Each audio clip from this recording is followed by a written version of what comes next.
Bismillahirrahmanirrahim. Assalamualaikum warahmatullahi wabarakatuh.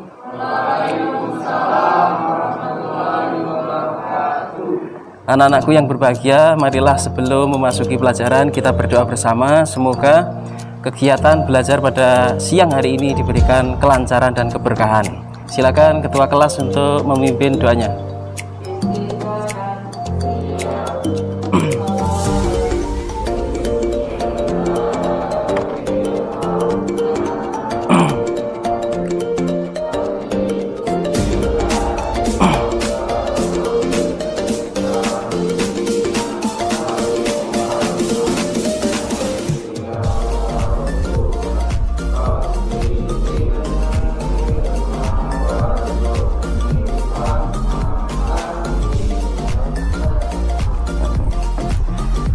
Hari ini ada yang tidak hadir siswa?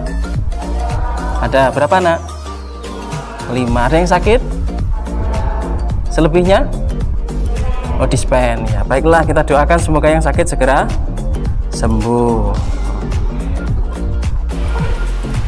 Gimana kabar kalian semuanya? Sehat semua ya? Siap? Semangat? Semangat, karena materinya masih pernikahan.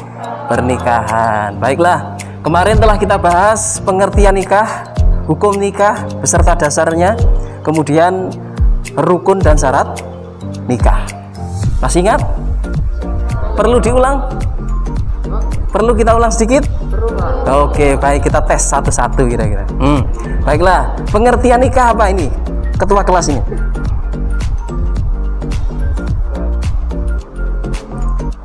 Suatu akad, hubungan, sehingga menimbulkan hak dan kewajiban, yaitu pengertian nikah yaitu suatu akad. Di sini ada penekannya, yaitu akad, yaitu menghalalkan hubungan laki-laki dan perempuan. Tujuannya adalah sehingga menimbulkan hak dan kewajiban. Jadi akad itu menimbulkan hak dan kewajiban. Kenapa kok hubungan laki-laki dan perempuan diakadkan? Biar halal. Baiklah, itulah materi yang telah kita bahas kemarin, dan diingat-ingat nanti biar selalu ingat pelajaran pernikahan itu asik gitu ya. Jadi kalian harus mengingat sampai kapanpun. Baiklah, sekarang materi baru kita lanjutkan, yaitu tentang kewajiban seorang suami dan kewajiban seorang istri. Ternyata membangun rumah tangga itu muncul akibat namanya hak dan kewajiban. Tadi sudah disebutkan ya, bahwa pengertian nikah adalah suatu akad yang menghalalkan hubungan laki-laki dan perempuan sehingga menimbulkan hak dan kewajiban. Kalau hak dan kewajiban ini tidak bisa terpenuhi dengan baik, terlaksana dengan baik, tidak saling ngerti, tidak saling memahami kelebihan dan kekurangan masing-masing, apa akibatnya? Perceraian itu terlalu jauh. Apa akibatnya? Kalau nggak sesuai visi dan misi, kecocokan berpikir, kecocokan cita-cita disamakan, kira-kira hal pertama yang paling dekat terjadi kira-kira apa dalam rumah tangga itu? Sering selingkuh, sering adu mulut pasti. Jadi ini contoh, ada dua keluarga tetanggaan ya, satunya romantis, satunya sering bertengkar. Ini hanya ilustrasi saja. Nah, itu adalah bentuk ilustrasi yang beri contoh kepada kita bahwa dua keluarga yang satunya sering berantem, satunya harmoni. Seorang pasangan suami istri tidak mampu menyamakan visi dan misi. Oleh karena itu, silahkan didiskusikan materi talak kelompok 1 sini ya. Kemudian khuluk dan fasak kelompok 2. Kemudian kelompok 3-nya adalah iddah. Nanti ditulis pada kertas kosong, kemudian dipresentasikan setiap kelompok.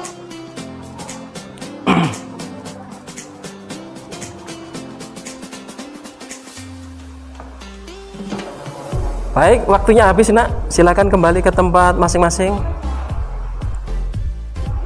3 sudah siap? Kelompok 2 sudah? Silakan kelompok 2 dulu. Silakan, yang membacakan siapa? 1 orang aja.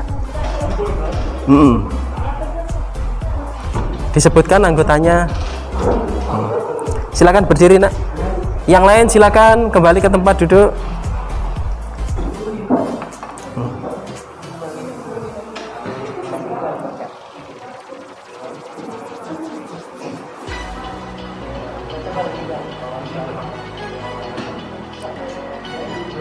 Silakan dibacakan kelompok 2 hasil diskusinya, yaitu khuluk dan fasak. Waalaikumsalam warahmatullahi wabarakatuh. Saya perwakilan dari kelompok 2 yang beranggotakan Nabila Ramadhani, Aisyah Hamidah, Putri Ramadhani, dan Syaira Ardita. Akan membahas tentang khuluk dan fasak. Khuluk dan fasak, silakan. Khuluk adalah perceraian yang timbul atas kemauan istri dalam mengembalikan mahar kepada suaminya. Rukun khuluk ada 5, yaitu yang pertama, adanya ijab dari suami atau wakil. 2, status masih suami istri. 3, adanya ganti rugi dari pihak istri. 4, adanya lafal yang menunjukkan pengertian khuluk. 5, istri menerima khuluk fisik dengan ijab yang dilakukan suami. Fasak adalah memutuskan pernikahan hanya diputuskan apabila istri membuat pengaduan kepada mahkamah dan hakim. Fasak karena hal-hal yang datang fasak karena syarat-syarat yang tidak terpenuhi ketika akad nikah. Yang A, setelah akad nikah ternyata diketahui bahwa istrinya adalah saudara kandung atau saudara susuan dari pihak suami. B, suami istri masih kecil dan diadakan akad nikah oleh selain ayah atau datuk. Mungkin itu saja dari kami, kurang lebihnya mohon maaf. Terima kasih. Wassalamualaikum warahmatullahi wabarakatuh. Waalaikumsalam. Beri tepuk tangan kelompok 2. Itu tadi pemaparan dari kelompok 2 tentang fasak dan khuluk. Apa nak khuluk tadi apa? Dibacakan pengertian khuluk. Khuluk adalah perceraian yang timbul atas kemauan istri dengan mengembalikan mahar kepada suami. Dengan mengembalikan mahar kepada suami. Kalau fasak? Kalau fasak, memutuskan pernikahan. Memutuskan apabila istri membuat pengaduan kepada mahkamah dan hakim. Fasak adalah bentuk pengaduan istri ya kepada mahkamah atau hakim. Baiklah, itulah pemaparan ringkas dari teman kalian tentang khuluk dan fasak. Ada yang mau bertanya dari kelompok lain? Silakan. Ayo, tanya kah? Khuluk itu apa? Fasak apa? Sudah paham? Atau tanya, berikan contoh gitu. Gimana? Paham semuanya? Paham, alhamdulillah. Pengertian khuluk dan fasak secara garis besarnya paham. Sekarang kelompok 1 dibacakan. Siapa yang bacakan? Tentang talak. Silakan. Akan menjelaskan secara ringkas tentang talak. Jadi talak memiliki pengertian yaitu memutuskan hubungan antara suami istri dan ikatan pernikahan yang sah menurut agama. Lalu kemudian hukum dari talak adalah terlarang kecuali dengan alasan yang benar. Talak juga memiliki beberapa rukun, yaitu ada 1 yaitu suami yang ingin talak, habis istri, dan ada lafaznya. Lalu ada syarat yaitu suami yang sah, balik, berakal, ikhtiar, mengerti arti talak dan tidak terpaksa. Lalu kemudian jenis talak ada pertama dari segi waktu, yaitu talak sunni adalah talak yang dijatuhkan sesuai tuntutan sunnah. Yang kedua talak bid'i, yaitu talak yang tidak memenuhi syarat talak sunni. Juga talak la sunni la bid'i adalah talak yang tidak termasuk talak sunni dan talak bid'i. Lalu kemudian ada dari segi ketegasan, yaitu talak syahri adalah talak dengan mempergunakan kata-kata yang jelas dan tegas, dipahami sebagai pernyataan talak setelah diucapkan dan tidak diragukan. Lalu kemudian ada dari segi kemungkinan ada 2, yaitu talak raj'i dan talak ba'in.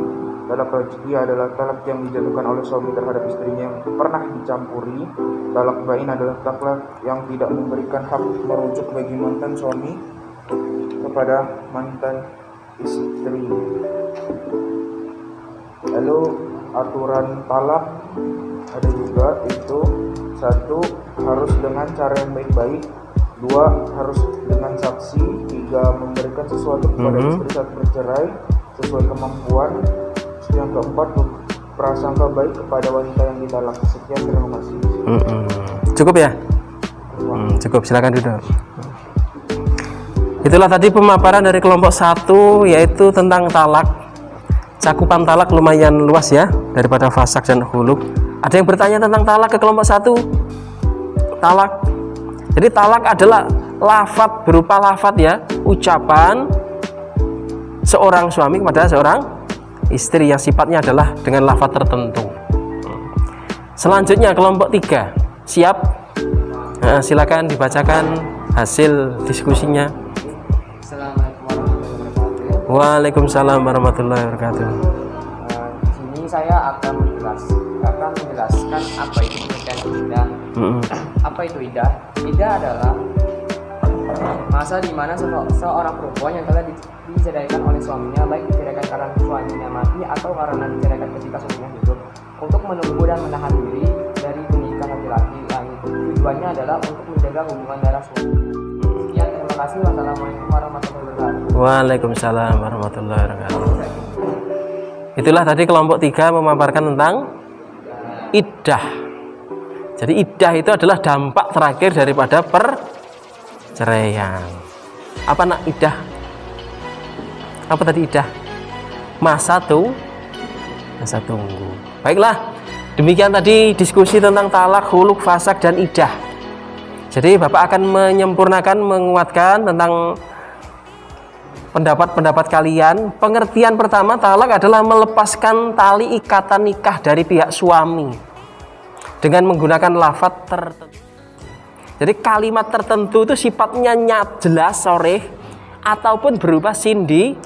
Bentuk tulisan pun boleh. Lewat WA. Boleh deketin aku cerai dek kamu. Lewat WA. Boleh, jatuh talak sudah. Gitu ya. Itu talak.